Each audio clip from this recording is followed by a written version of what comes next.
आजचा मेनू. आज मी बनवलं सोप्यात सोप्पं बच्चे कंपनीसाठी आणि मोठ्यांसाठी डोसा. तो सुद्धा तव्याला न चिटकणारा आणि अलगदपणे निघणारा. चला तर मग सांगते मी कसा बनवला. त्यासाठी मी रात्रभर 4 वाटी मूग, 2 वाटी तांदूळ आणि 1 वाटी उडीद हे पाण्यात भिजवत ठेवले होते. आता सकाळी छानपैकी ते आणले सुद्धा आहेत. आता ह्याची बारीक पेस्ट करून मी घेतली आणि या पिठाला आता 2 तास झाकून ठेवून देते.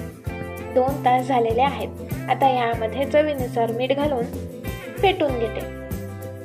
त्याचसोबत 1 किंचितसा सोडा सुद्धा घालते आणि पुन्हा फेटून घेते. आता डोसा करण्यासाठी आधी तव्याला मी तेल लावून घेते आणि ते पुन्हा तेल कापडाने पुसून घेते. आता आधी चौकोनी घरांचा डोसा बनवते बच्चे कंपनीसाठी. हे बघा असा. तुम्ही वेगवेगळे आकार देऊन सुद्धा डोसे बनवू शकता. हे बघा असा चेसचा डोसा बनवून सुद्धा हा अलगदपणे तव्यापासून कसा छान निघालेला आहे. रंग सुद्धा मागणं छान भाजला गेलेला आहे. आता हा झाला बच्चे कंपनीसाठीचा डोसा. आता बनवूया मोठ्या माणसांसाठी. त्यावर टाकले हे बटर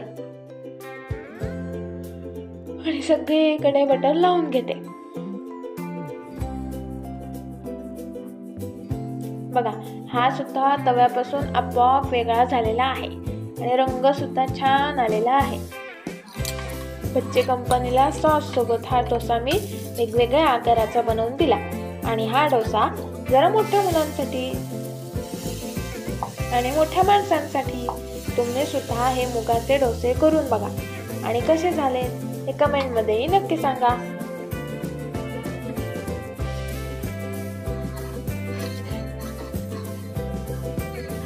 आणि एक गंमत म्हणजे मी हा बनवलेला मुगाचा डोसा हा मुगाच्याच भाजीसोबत खाणार आहे. प्रत्येक वेळेला डोसा हा चटणी आणि सांबारासोबत खाल्लाच पाहिजे असं नाही. त्यामुळे मी आता सॉस आणि भाजीसोबत हा डोसा खाणार आहे.